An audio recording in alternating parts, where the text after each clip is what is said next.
Hello artist, welcome back to part 2 of our contour drawing lesson. This week the supplies you'll need are your drawing from last week, your contour drawing, and your coloring supply. Colored pencils or crayon will work great. Grab your supplies and we'll get started. This week we're continuing our project based on the artwork by Aaron Douglas. We looked at Mr. Douglas's artwork, how he used silhouettes or the contour, the outline of an object to create interest in his pictures as the subject. He also used light and these lines or these circles of light to create interest and focus in his artwork. We applied this idea to our artwork last week by drawing a piece of artwork that had a message. We used our hands to convey a positive message. We contoured them or just did the outside edge of our hands, and we decided how we wanted to add light. So some of us may have chose to add circles of light, and some of us may have chose to add more like the rays to our light. Either way is fabulous. This week we're going to be adding color and emphasis to it using different values.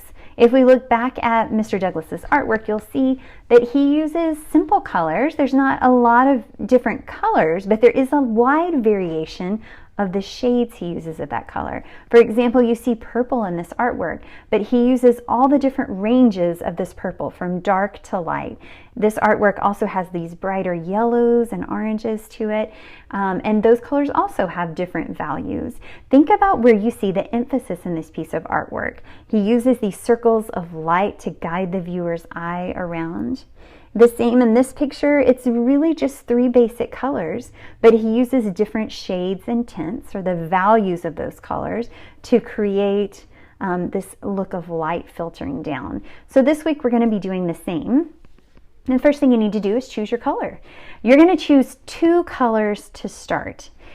If you have one color in mind and you can't decide on a second, here's a little hint on how to decide. You can either choose a complementary color, which are colors opposite on the color wheel. These colors will reveal a little more energy, create a little contrast to your artwork. So here I have blue and orange. These are complementary colors. You might choose analogous colors. Those are colors side by side on the color wheel. So if you wanted to choose green, then blue might be a good option with it. They are analogous or side by side. They create a more harmonious or calm look to your artwork. So your choice. You want to add a little energy and drama, or would you like something a little calm and relaxing? Then that would help you make those color choices. So grab those colors out of your box. For example, if you're going to choose blue and green, you would grab your blue and green. But if you have the same 12 box like me, you also have a dark green and a dark blue. So grab the different shades of that color. If you're working with something like orange, I only have one in my box, but that's okay because we can use this one orange to create dark and light of the same color by how much pressure we apply, right?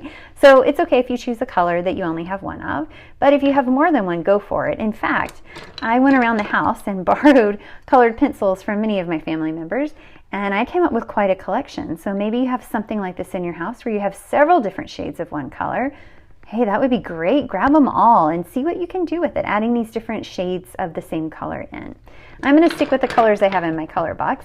And actually, for this project, I'm going to go with something a little different. I chose red and orange. These are analogous colors. They're side by side on the color wheel. Red has pink as a shade. You add a little white to it. That's how we get the color pink. So I added pink in with my red. Those will be the colors that I'm using.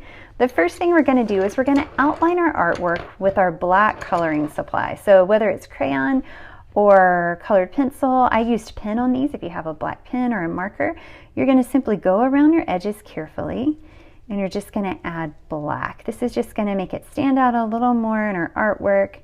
Just give us a finished edge when we're done. And you'll also go across your lines or your circles the same way. All right, but I already did that part. I'm going to skip ahead.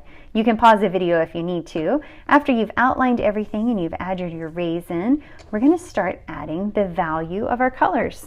I'm going to take my red as my background and my orange as my hand.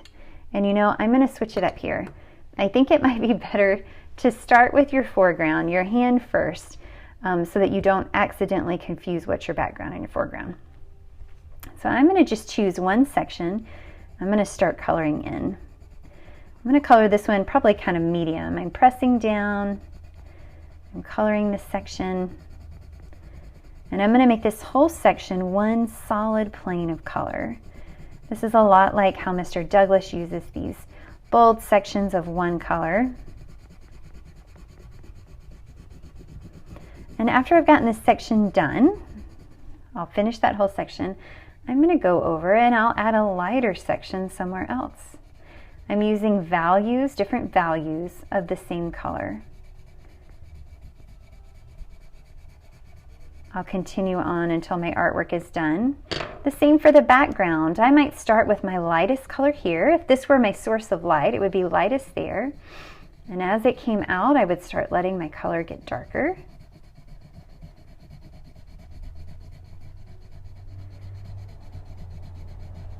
My darkest value, I might choose to have the furthest away from my light source. So this side of my drawing might contain my darkest values. If the light's coming from this way, then this would be where my darkest color went. There's no wrong way to do this. You might come up with a different way that you want to emphasize and add your values. I just ask that you have different values of your colors on there, just as Mr. Douglas did using the light and dark. It's kind of neat to play around with them, maybe come up with a combination that you wouldn't have thought of before with the inspiration from this artist. And I think that for this I could actually go over it and get it a little bit darker. And then I might come in on my other one and use my pink in the same way, going light to dark, getting darker as I go down. I'm going to continue on with this. I'll show you my finished work here in just a moment. All right, and there it is, my finished drawing. I went from dark to light and light to dark on different sections and just used different values of my two colors to color in my artwork. Very different looks from the same project depending on how you chose to use your value, your lightness and darkness, where you chose to emphasize, and how you put it all together. If you have time, I'd love to see your artwork. I'll meet you back here again next week.